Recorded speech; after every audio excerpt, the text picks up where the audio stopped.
So everyone has been talking about this buy, borrow, die strategy. Buy assets, borrow against them, and never sell so you avoid taxes. Sounds like the ultimate wealth strategy, right? Well, it turns out it is. It is incredible, and our members have been using it for some time. And I'll tell you, it really works. But there's a problem. What most people are sharing with you out there, they're only telling you half the story.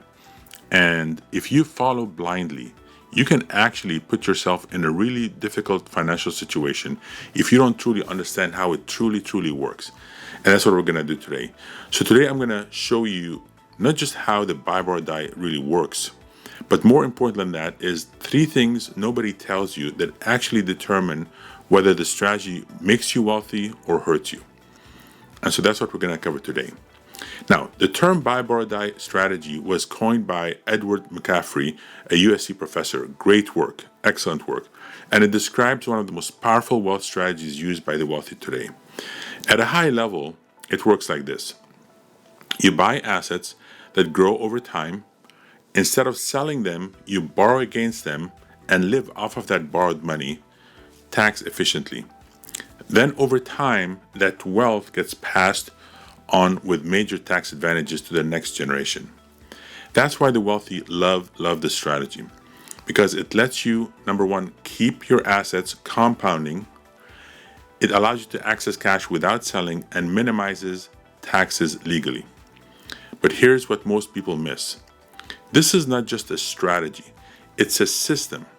And like any system, if you don't manage it carefully, it breaks. So like I said, our members have been using it for some time now, and I'll tell you, they love it. So let me show you 3 things to make the strategy work.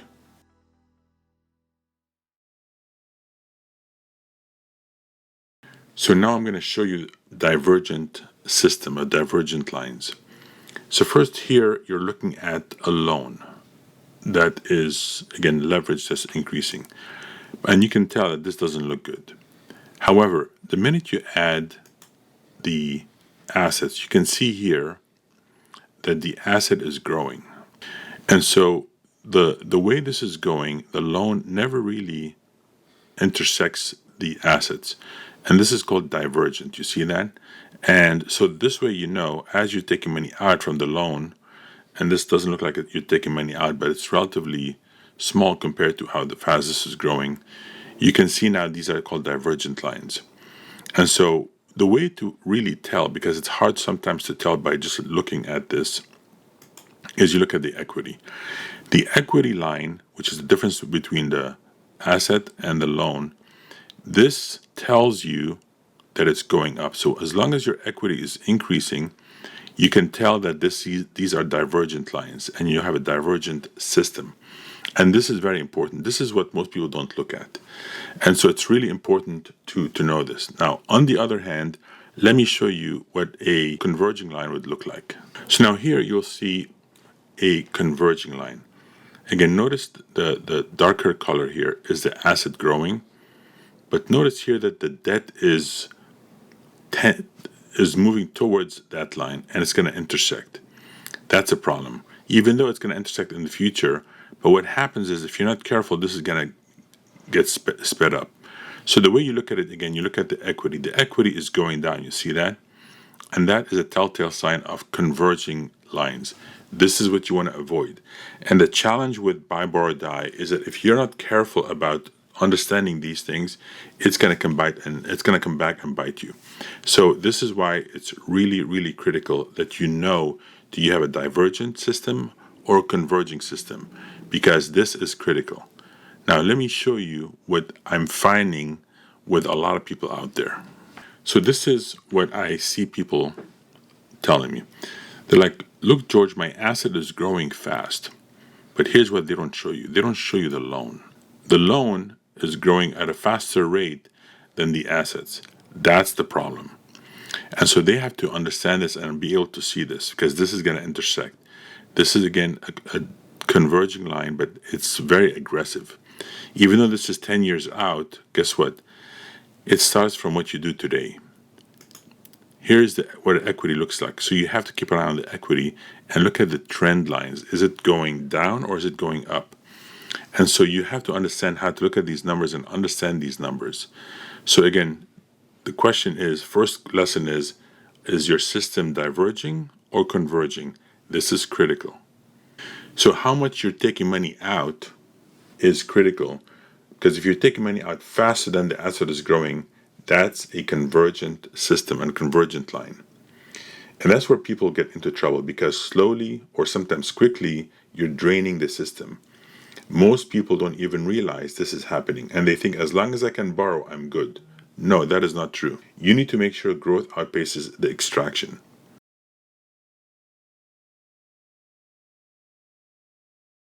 Okay, so I'm going to walk you through now the second thing to be aware of, and that is liquidity. Now, this here is something that has really hurt a lot of people. So let me draw out what the problem is. So I want you to think about what a lot of people are out there telling you is use buy, borrow, die to buy things like real estate. And that sounds great on paper. So, because they're looking at the upside. So let me explain here what the problem is. So imagine now you have your stock portfolio. And imagine that you are, so this is growing, and you're borrowing against it, right? You're borrowing against it and buying real estate. So you buy the real estate and you put your money down. So this is your down payment here, and this is your mortgage. And imagine this is your 20% down payment, and this is your 80% mortgage here.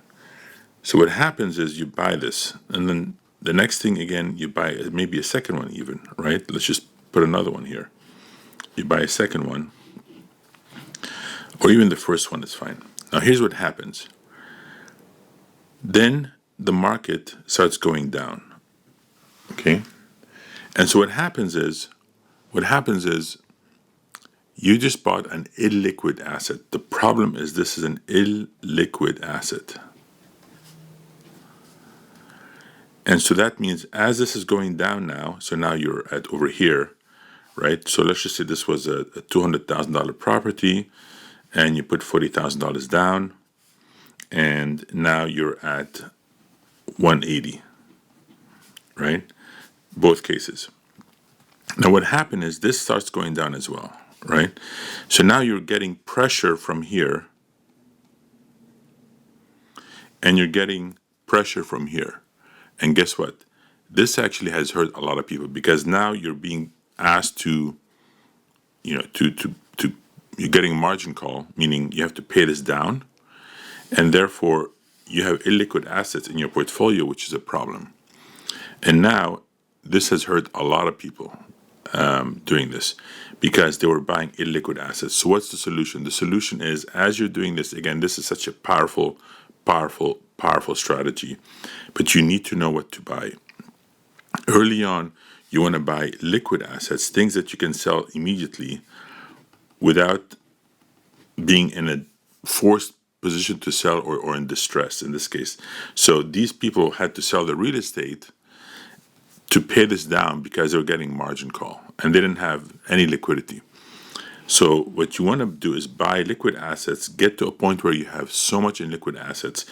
For our members, we make sure they have no less than 20%, and that's a minimum. In fact, for many of them, they have 30-40% liquid assets before they start buying the real estate, because this is critical, right? So you want to buy liquid assets early on for some time, right, for a number of years, and then you start considering real estate with this strategy. And so this is the biggest problem: is you with something like this, you cannot move fast. The key here is to combine buy, borrow, die with the movement of money, fast money, so that, velocity of money, so you can move as fast as possible and build wealth while having a lot of flexibility. So again, try to avoid this problem, and this is liquidity is critical.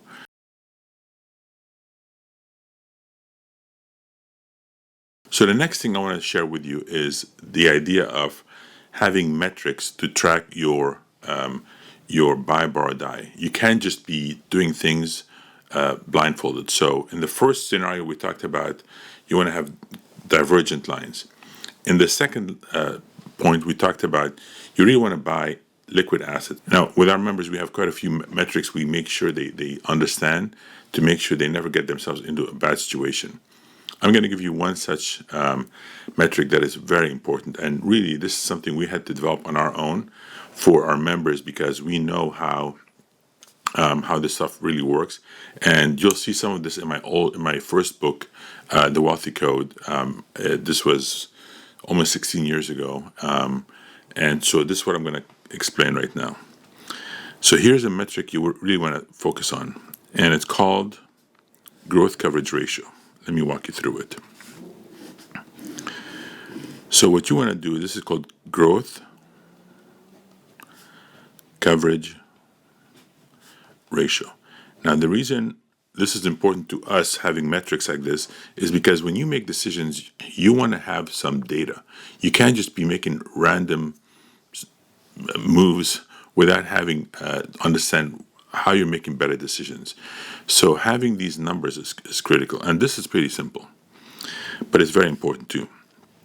The way we do this is you look at your assets. So this is your assets, and let's just say you've got $100,000 here, okay? And then you're projecting an appreciation of say 8%. Now this is, again, you look historically, make sure this is valid. On the debt side, let's just say you have 40,000, just to keep it simple.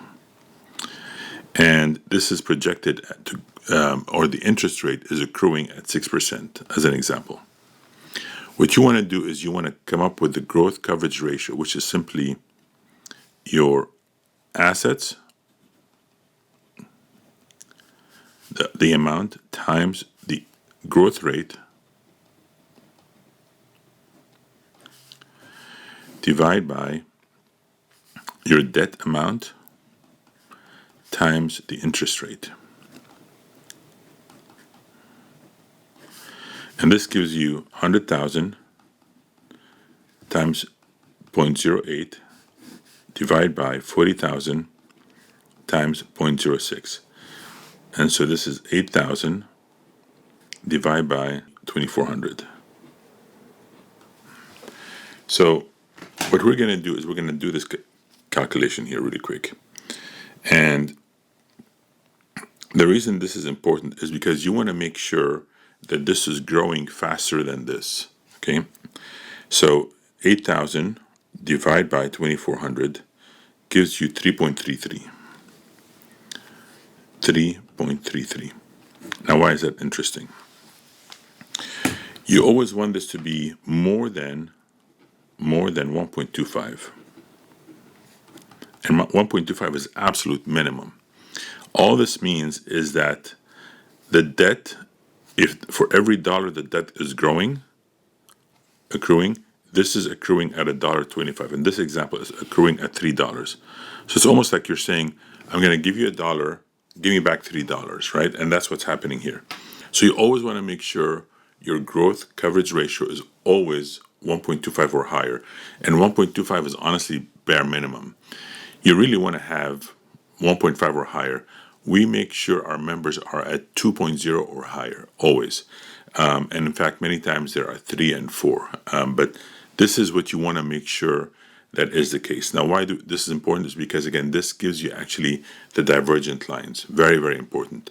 Now, it turns out that there are other metrics we're not going to cover in this training video, but I wanted to really give you these 3 key things. So when you zoom out, buy, borrow, die is an incredible strategy.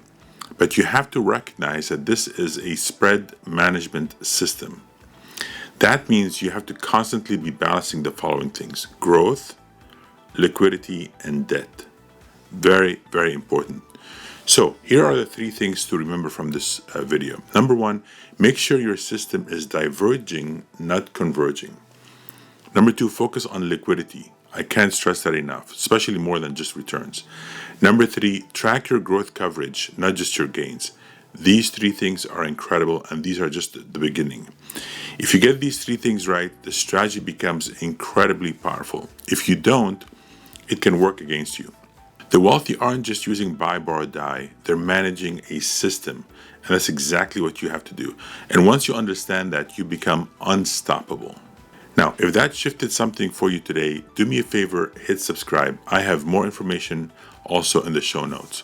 So every week I break down the financial strategies that the wealthy and even our members are using without all the noise, just the frameworks that actually move the needle. And if you know anyone that can really benefit from this information, feel free to share this with them. This could really be the video that's going to help them move things faster. Again, I'm George Antone here, and I'll see you in the next video.